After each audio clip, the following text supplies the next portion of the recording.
Is my swordplay good enough? Would I be able to defeat him with my swordplay alone?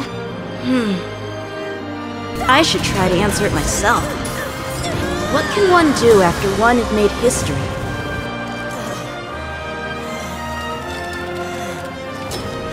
Let's go say hi. Oh my youth, we're seeing Yanqing! Hello Internet, and today I have the honor of being invited to yet another Honkai style PvP tournament. My match history so far is nothing short of a melancholic sense of disappointment. It's a fancier way to say I've never won yet. My dad is still recovering from his trauma, so this time I decided that the best character to use in order to win would be Yanqing.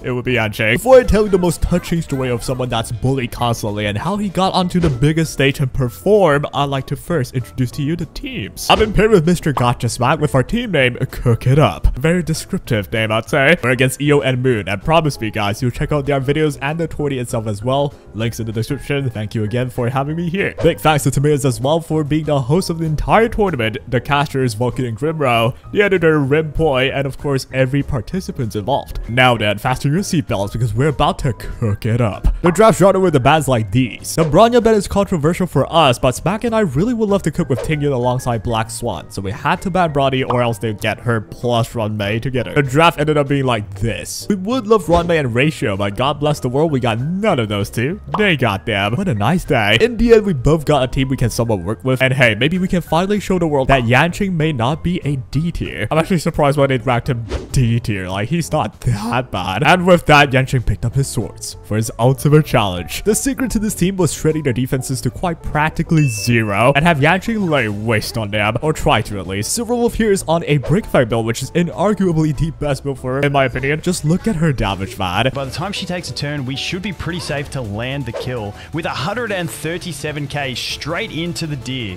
She did so well for me that Yanqing somehow felt like the sub DPS.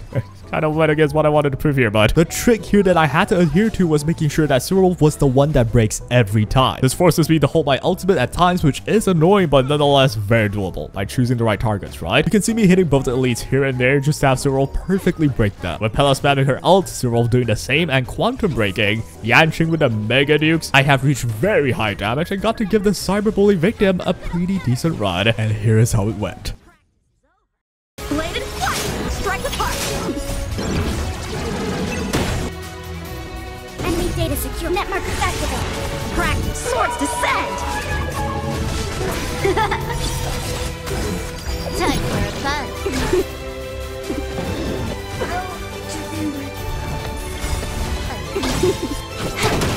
A one-time and bladed flight! Strike the heart! Swords descend!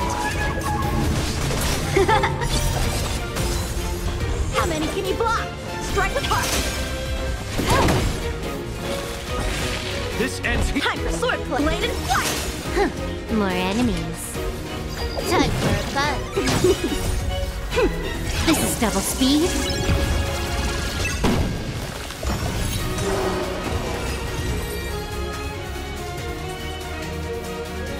We've done it. A 4-cycle clear with Gasheng Yanqing. From my previous embarrassing 6-cycle clear, this is an improvement, and I bet I probably won this time. Are you kidding me? Oh, come on. After all those montages, this is how it ends. That's right. I thought I dashed up a decent run, but EO ended up with a clear time 4 times faster. Like, not just 0.2 times, 4 times. And well, it can't help but make Yanqing go. Is my swordplay good enough? However, let's actually break this down. A big difference in clear time is certainly a result of EO's ingenious dual DPS plan. That basically means there's no sustained 2, only 2 buffers with 2 DPS, including a gigachad Himiko pick. This also means he get one-shot by the neon tripping monkey, but that is prevented by the godforsaken Runmei. She is too good in this mode, entirely stopping the enemies from moving at all while breaking them quickly, and not to mention she gives your team steroids. Comparatively, Yanqing is held back by how he can't take damage at all or he loses soul steal. It's like what I had to go through here. That meant I had to run into part for the shield, which means I could not have ran anyone else to help out damage wise. I think even with a Bronya here, I would not have achieved a 1-cycle clear to match EO. So yeah, I'm sorry Yanqing. I guess it's your fate to be. Under 20 ain't over though. They have Ranmei on the first side. Surely Moon here will struggle. Yeah. So without looking at my guy Smack's run, it is already a draw. I've cleared both sides with as much time as I alone spent on one side. This is so sad. But there is still hope. If Mr. Smack gets a 0 cycle clear, we will win.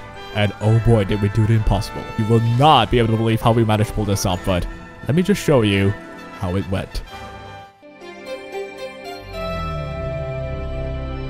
Well, I don't know what you thought was gonna happen, but unfortunately, Smack got very much ruined by this random guy that just resists the wind element, which is why we wanted Dr. Ratio in the first place to kill this horse guy, but we didn't get him, so it got even tougher. We could have went for a Kafka pick, but the boss here has lightning rest, so like this week's just terrible for the non-duo man, and with that, it is a convincing victory for Io and Moon. We were thoroughly destroyed. My PvP history is dawned by yet another L. It's 1 draw and 2 losses so far, so if I keep this up, I'm about to become Michael Jackson on a scale. Yep.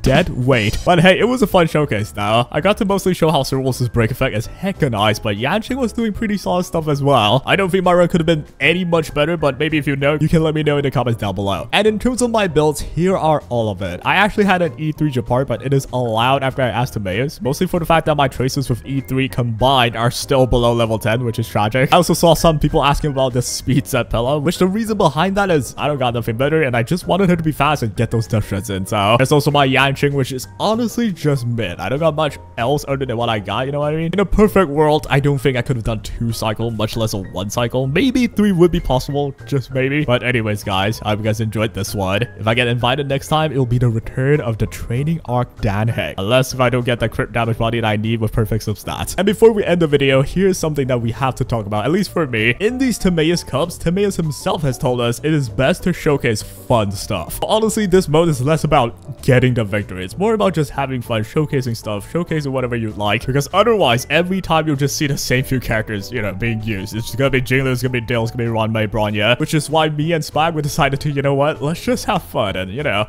we'll try and win, but we'll have fun doing it. But yeah, thank you, Mr. Spag, as well, for being one of the best people to work with. Like, he's actually so chill. And GG's to Moon and Io. All I can say is very well played on there, and they drafted perfectly as well. On top of that, played very well. So, like, you know, what else are there to complain? They even cooked with Himiko. All I have left is respect, man. But that is all for now. Do check out everyone involved and the tourney itself. Links in the description. I do hope I get invited again someday, but yeah, we'll see. For now, take care.